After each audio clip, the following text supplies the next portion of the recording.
27 Şubat'tan itibarendir.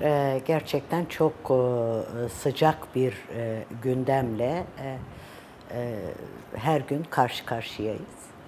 Bütün dünya tarafından Sayın Öcalan'ın açıklaması, yeni bir süreç başlatması olumlu karşılandı. Tabii Kürtler açısından da bu çok önemli ve beklenen, daha doğrusu özlenen bir süreç olarak değerlendiriliyor. Biz DBP diplomasi olarak Kürdistan'daki, Türkiye parçasındaki bütün Kürdistani partilerle görüşmeler alıyoruz.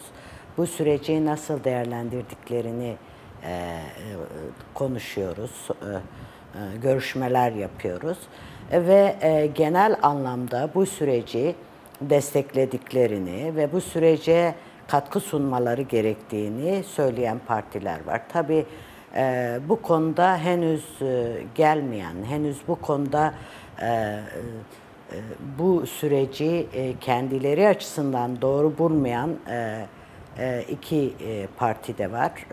Ancak onlarla da görüşmelerimiz geçmişte de sürüyordu. Bundan sonra da muhakkak ki bazı görüşmeler sürecek. Ama genel anlamda yaklaşım oldukça olumlu ve olması gereken bir süreç. Çünkü gerçekten büyük bir tıkanıklık vardı ve bu tıkanıklığın giderilmesi gerekiyordu. Bu tıkanıklığın aşan da Sayın Öcalan'ın açıklaması oldu. Bu hem Türk devleti açısından hem Kürdistani partiler, Kürdistan'da yaşayan halklar açısından çok büyük bir önem arz etmekte ve desteklenmekte diye düşünüyorum. Herkes dört gözle sürecin nasıl gelişeceğini merakla bekliyor daha doğrusu. Aslında geçmişte bunun birçok denemesi yapıldı. Büyük çabalar harcandı. Ama öyle bir sürece gelindi ki artık bunun bir ihtiyaç olduğu ortaya çıktı ve Demokratik Birlik İnisiyatifi, yine Kürt Kadın Platformu, iki büyük oluşum oldu. Bu oluşumlarda biz DBP olarak aktif yer aldık. Devam edeceğiz çalışmalarımıza. Şimdi tabii bütün parçalarda, yani Kürtlerin yaşadığı bütün parçalarda bu oluşumun kendi arasında olması ve daha sonra bunun bir ulusal birliğe gitmesi artık bir elzemdir. Yani başka bir çare yoktur. Çünkü her şey bir ihtiyaçtan kaynaklı doğar.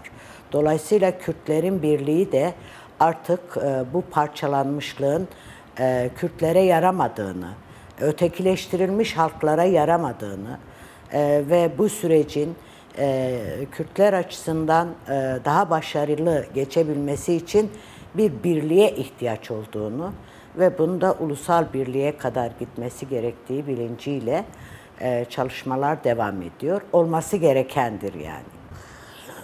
Tabii bunun iki boyutu var, yani bir uluslararası boyutu var, bir de Kürtlerin kendi aralarındaki basit çelişkilerden kaynaklı birleşememe durumu var. Yani bunu tarihte de bunu çok örneklerini görmüşüz ama artık Kürt de eski Kürt değil ve o bilince sahip, o bilinçle hareket eder durumda. Çünkü özlenen bir durum bu aslında. Yani neden Kürtler kendi sorunlarını ve hatta şimdiye kadar ötekileştirilmiş bütün halkların sorunlarını bir birlik çatısı altında, birlikte bunu neden çözemesinler? Neden bir güç haline gelemesinler? Bunun aslında tartışmaları dediğim gibi geçmişte de çok yapıldı, bugün de yapıldı. Tabii bunun bir de uluslararası boyutu var. Geçmişte Kürt Ulusal Kongresi toplanacaktı tam. Ama nedense uluslararası boyutuyla Kürtlerin birlikteliğinin sanki egemen güçlere zarar verecek egemen güçlerin artık kendi güçlerini eskisi gibi koruyamayacakları anlamında buna engel çalışmaları oldu.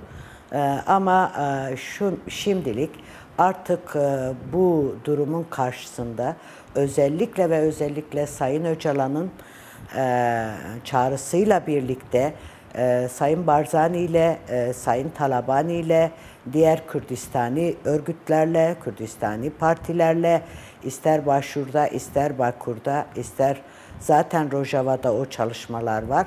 Her alanda birlikteliğin gerekliliğinin artık ayyuka çıktığı bir süreçteyiz ve inanıyorum o birliktelik de yakalanacak ve Kürt Ulusal Birliği muhakkak ki başarıyla sonuçlanacak. Şimdi yani 100 yıldır inkar edilmiş ve bütün kültürel hakları, dili, kültürü, etnik yapısıyla her yönüyle inkar edilmiş bir halk gerçekliği var karşımızda.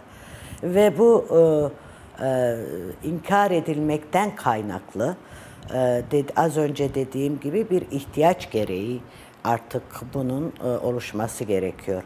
Şimdi Kürt kültürünün yani her ulusun olduğu gibi Kürt kültürünün, Kürt dilinin yaşaması ve yani insan olmaktan kaynaklı gelen haklarını her ulus gibi Kürtlerin de kullanması gerektiği inancıyla Sayın Öcalan'ın böyle bir açıklaması oldu ve bu çağrısının da yerini bulduğunu düşünüyorum.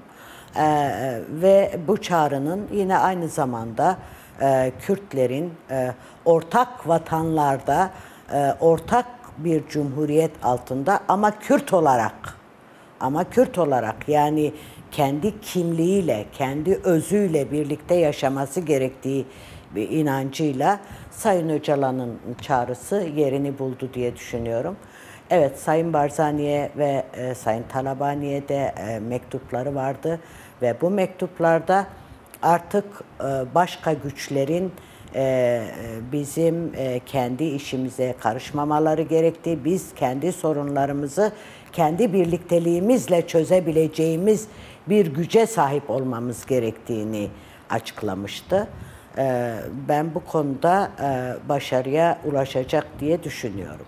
Gerçekten her bir parçada farklı oluşumların olması Kürtlerin kendilerine karşı olan özgüvenlerinin de yetersiz olması anlamına geliyor ve kendi kendilerini idare edebilecek bir seviyede olmaları gerektiği koşuluyla birliğin yakalanması gerektiğini söylüyor Sayın Öcalan.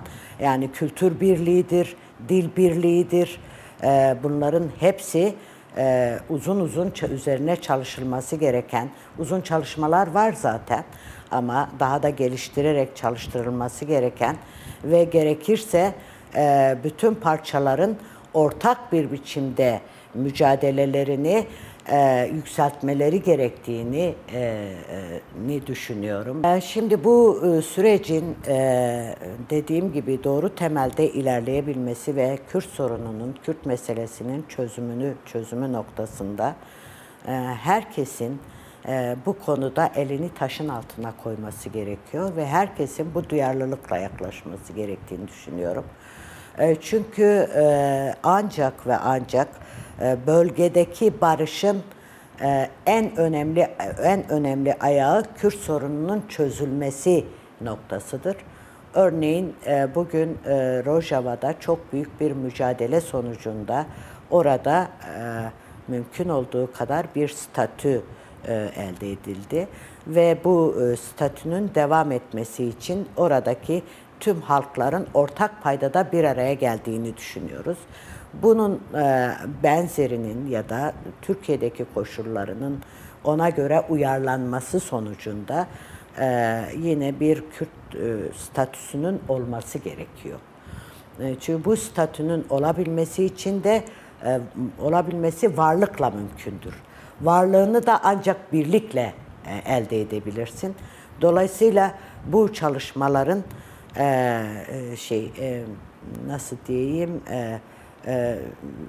sürekli devam etmesi ve o devam sürecinde elde edilebilecek çok büyük kazanımların olacağını düşünüyorum.